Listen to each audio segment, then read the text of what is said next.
नमस्कार मेरे प्यारे साथियों, आप सभी का स्वागत है जीके शुभम स्टडी में। और आप सभी कैसे हैं? आशा करते हैं कि आप सभी स्वस्थ होंगे, मस्त होंगे। तो दोस्तों, आज हम बात करने वाले हैं झारखंड पुलिस से संबंधित टॉप 20 क्वेश्चन, जो कि परीक्षा के दृष्टि से देखा जाए बहुत ही इंपॉर्टेंट क्वेश्चन है और इस बार परीक्षा में पूछे जाने की लगभग पूरी संभावना है। तो आप लोग से एक निवेदन है कि वीडियो को एंड तक ज़रूर देखिएगा। यदि आप लोग चैनल पर नए हो तो चैनल को सब्सक्राइब जरूर कर लीजिए। तो चलिए बिना देर किए स्टार्ट करते हैं। आज का पहला क्वेश्चन है, मौलिक अधिकार तथा राष्ट्रीय आर्थिक नीति पर प्रस्ताव पारित किया गया। तो दोस्तों, मौलिक अधिकार तथा राष्ट्रीय आर्थिक नीति पर प्रस्ताव पारित किसने किया था, उसी को आपको बताना है। आपका ऑप्शन दिया मौलाना अबुल कलाम आज़ाद, जवाहरलाल नेहरू, सरदार वल्लभ पटेल या फिर सुभाष चंद्र बोस। तो याद रखिएगा, आपका राइट आंसर जाएगा ऑप्शन है मौलाना अबुल कलाम आज़ाद। तो मौलाना अबुल कलाम आज़ाद मौलिक अधिकार तथा राष्ट्रीय आर्थिक नीति पर प्रस्ताव पारित किया था। तो याद रखिएगा, ऑप्शन ए को लॉक कर लेते हैं। चलिए अगला क्वेश्चन देखते हैं। काफ़ी इंपॉर्टेंट क्वेश्चन है दोस्तों, इसको ध्यान से देखिएगा। भारतीय नेपोलियन की उपाधि किसे दी गई है? दोस्तों, भारतीय नेपोलियन की उपाधि किसे दी गई है, उसी को आपको बताना है। आपका ऑप्शन दिया है चंद्रगुप्त मौर्य, समुद्रगुप्त, चंद्रगुप्त प्रथम या फिर हर्षवर्धन। तो याद रखिएगा, आपका राइट आंसर जाएगा ऑप्शन बी समुद्रगुप्त। तो समुद्रगुप्त भारतीय नेपोलियन की उपाधि दी गई है। तो याद रखिएगा, ऑप्शन बी को लॉक कर लेते हैं। चलिए दोस्तों, अगला क्वेश्चन देखते हैं। काफ़ी इंपॉर्टेंट क्वेश्चन है। चीनी यात्री फाहियान किस गुप्त शासक के शासनकाल के दौरान भारत आया था? तो आपका ऑप्शन दिया चंद्रगुप्त मौर्य, समुद्रगुप्त, चंद्रगुप्त या फिर कुमारगुप्त। तो याद रखिएगा, आपका राइट आंसर हो जाएगा ऑप्शन सी चंद्रगुप्त। तो चीनी यात्री फाहियान चंद्रगुप्त शासन के शासनकाल के दौरान भारत आया था। तो याद रखिएगा, ऑप्शन सी को लॉक कर लेते हैं। चलिए अगला क्वेश्चन कर लेते हैं। किस धातु को चाकू से आसानी से काटा जा सकता है? तो दोस्तों, यदि आप सबको पहले से किसी भी क्वेश्चन का आंसर पता तो आप सब उसका जवाब कमेंट बॉक्स में ज़रूर देना। तो किस धातु को चाकू से आसानी से काटा जा सकता है? आपका ऑप्शन दिया सोडियम, मरकरी, कापर या फिर आयरन। तो याद रखिएगा, आपका राइट आंसर जाएगा ऑप्शन है सोडियम। तो सोडियम धातु को चाकू से आसानी से काटा जा सकता है। तो याद रखिएगा, ऑप्शन ए को लॉक कर लेते हैं। चलिए अगला क्वेश्चन देखते हैं। भारतीय अंतरिक्ष अनुसंधान संगठन की स्थापना कब हुई थी? तो दोस्तों, भारतीय अंतरिक्ष अनुसंधान संगठन की स्थापना कब हुई थी, उसी को आपको बताना है। आपका ऑप्शन दिया 1962, 1965, 1969 या फिर 1972। तो याद रखिएगा, आपका राइट आंसर जाएगा ऑप्शन सी 1969। तो भारतीय अंतरिक्ष अनुसंधान संगठन की स्थापना 1969 ईस्वी में हुई थी। तो याद रखिएगा, ऑप्शन सी को लॉक कर लेते हैं।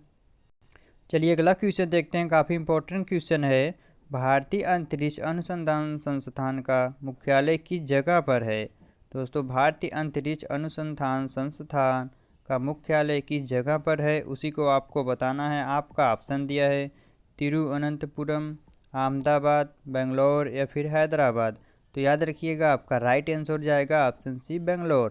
तो भारतीय अंतरिक्ष अनुसंधान संस्थान का मुख्यालय बंगलोर में है। तो याद रखिएगा, ऑप्शन सी को लॉक कर लेते हैं। चलिए अगला क्वेश्चन देखते हैं। विश्व का सबसे लंबा पौधा कौन सा है? दोस्तों, विश्व का सबसे लंबा पौधा कौन सा है, उसी को आपको बताना है। आपका ऑप्शन दिया है यूकेलिप्टस, टेरोकार्पस, पॉलीएल्थिया या फिर टेक्टोना। तो याद रखिएगा, आपका राइट आंसर जाएगा ऑप्शन ए यूकेलिप्टस। तो यूकेलिप्टस विश्व का सबसे लंबा पौधा है। तो याद रखिएगा, ऑप्शन ए को लॉक कर लेते हैं। चलिए अगला क्वेश्चन देखते हैं। काफ़ी इंपॉर्टेंट क्वेश्चन है दोस्तों, इसको ध्यान से देखिएगा। झारखंड में किस पहाड़ों की रानी कहा जाता है? तो दोस्तों, झारखंड में किसे पहाड़ों की रानी कहा जाता है, उसी को आपको बताना है। आपका ऑप्शन दिया नेतरहाट, मसूरी, घाटशिला या फिर सिंहभूम। तो याद रखिएगा, आपका राइट आंसर जाएगा ऑप्शन है नेतरहाट। तो झारखंड में नेतरहाट पहाड़ों की रानी कहा जाता है। तो याद रखिएगा, ऑप्शन ए को लॉक कर लेते हैं। चलिए अगला क्वेश्चन देखते हैं। चीनी यात्री फाहियान किस गुप्त शासक के शासनकाल के दौरान भारत आया था? तो आपका ऑप्शन दिया चंद्रगुप्त मौर्य, समुद्रगुप्त, चंद्रगुप्त या फिर कुमारगुप्त। तो याद रखिएगा, आपका राइट आंसर जाएगा ऑप्शन सी चंद्रगुप्त। तो चीनी यात्री फाहियान चंद्रगुप्त शासक के शासनकाल के दौरान भारत आया था। तो याद रखिएगा, ऑप्शन सी को लॉक कर लेते हैं। चलिए अगला क्वेश्चन देखते हैं। भारत के उत्तरी विशाल मैदानों में किस प्रकार की मिट्टी पाई जाती है? दोस्तों, भारत के उत्तरी विशाल मैदानों में किस प्रकार की मिट्टी पाई जाती है, उसी को आपको बताना है। आपका ऑप्शन दिया लाल मिट्टी, काली मिट्टी, लेटराइट मिट्टी या फिर जलोढ़ मिट्टी। तो याद रखिएगा, आपका राइट आंसर जाएगा ऑप्शन डी, जलोढ़ मिट्टी।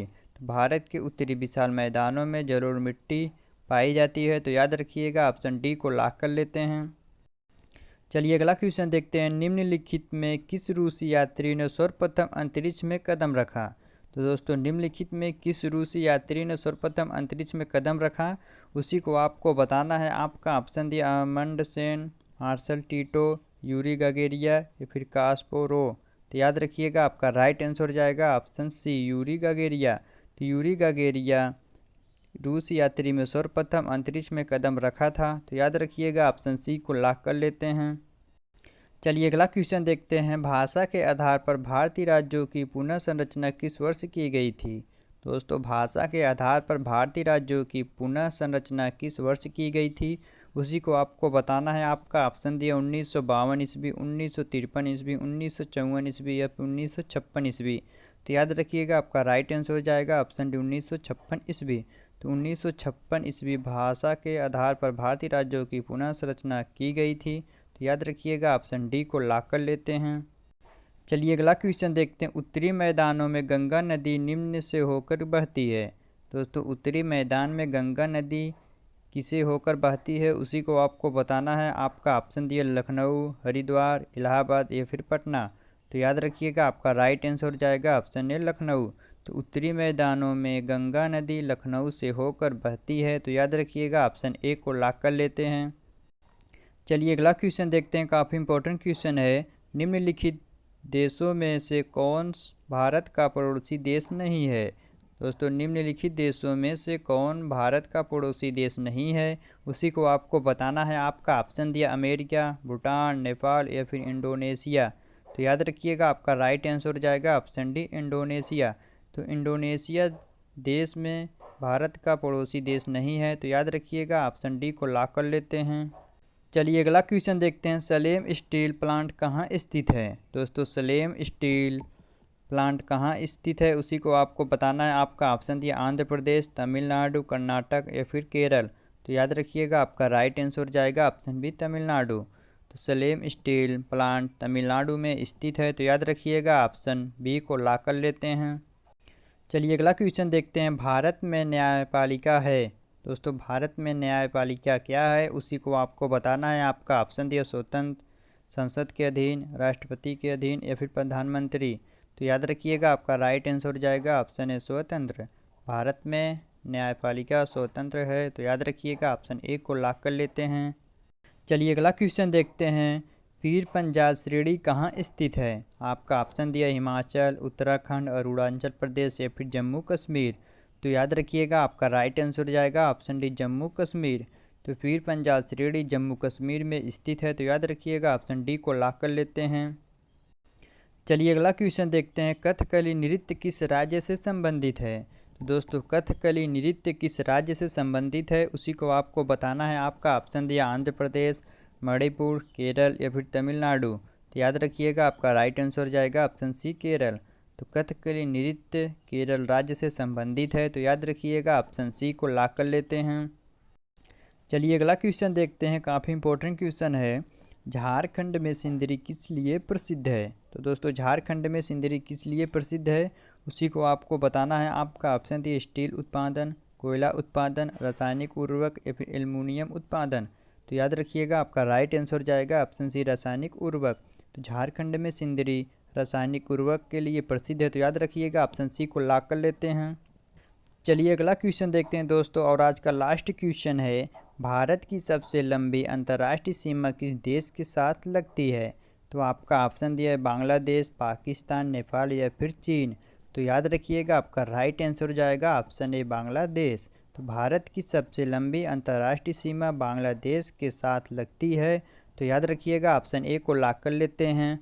तो चलिए फ्रेंड, आज के लिए इतना ही। आज इस क्लास को यहीं समाप्त करते हैं। यदि आप सबको वीडियो पसंद आए तो वीडियो को लाइक करना, शेयर करना और हाँ, चैनल को सब्सक्राइब करना ना भूलना, ताकि इस प्रकार की इम्पोर्टेंट वीडियो आप सबके पास हमेशा पहुंचती रहे। मिलते हैं नेक्स्ट वीडियो में, तब तक के लिए जय हिंद, जय भारत।